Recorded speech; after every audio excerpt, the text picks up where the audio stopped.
সাম্প্রতিক বছরগুলোতে গাইবান্ধায় কমেছে গমের আবাদ। এবছর অনুকূল আবহাওয়ায় গমের ফলন ভালো হলেও পূরণ হয়নি লক্ষ্যমাত্রা।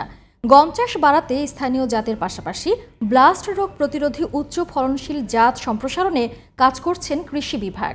গাইবান্ধা প্রতিনিধি গোপাল মহন্তের রিপোর্ট জানাচ্ছেন আব্দুল মালিক। নদী তীরবর্তী গাইবান্ধা চরাঞ্চল সহ জেলার ৭ উপজেলায় একসময় গমের প্রচুর চাষ করা হলেও এবছর তা হয়েছে বেশ কম। জেলায় ৩৭০০ হেক্টর জমিতে গমের চাষের লক্ষ্যমাত্রা ধরা হয়েছিল। উৎপাদন হয়েছে ৩১৫২ হেক্টর জমিতে। তবে আবহাওয়া অনুকূলে থাকায় গমের ফলন ভালো হয়েছে। এবার ভালো, শেষের দিকে মনে হয় পাখির আক্রমণ হতে পারে, খেদার নেই আনা যাই হোক, আবারটা মোটামুটি খরচের টাকাটা উঠবে। চর এলাকায়, নদী এলাকায় ফাইন গম হয়েছিল, এইবারেও আর কাছে আশা করছি তো এইবারও আলা দিলে চর এলাকায় ভালোই দেখা যাচ্ছে।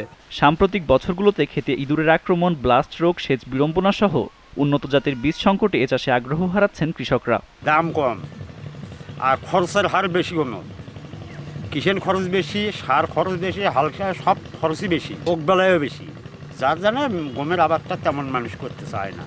ইঁদুর বেশিরভাগ ধরে। এবার খুব একটা গম করিনি, করেও না খুব একটা। ভালো জাত পাওয়া যায় না ঠিক মতন। ভালো জাত হলে ভালো ফসলও ভালো হবে। পানি দেওয়ারও, সেচ দেওয়ারও সংকেত, হয়তো দুগ্নাগনা করলেও সেচ কাছে বোর্ডিং নাই। রোগ প্রতিরোধী ও উন্নত জাতের বীজ কৃষক পর্যায়ে সম্প্রসারণে কাজ করার কথা বলছে কৃষি সম্প্রসারণ অধিদপ্তর। এতে করে গম চাষ বৃদ্ধি পাবে বলে আশাবাদী এই কর্মকর্তা। গম চাষ যাতে বৃদ্ধি পায় এই জন্য আমরা প্রণোদনার আওতায় কৃষকদেরকে বীজ সারও বিতরণ করেছি।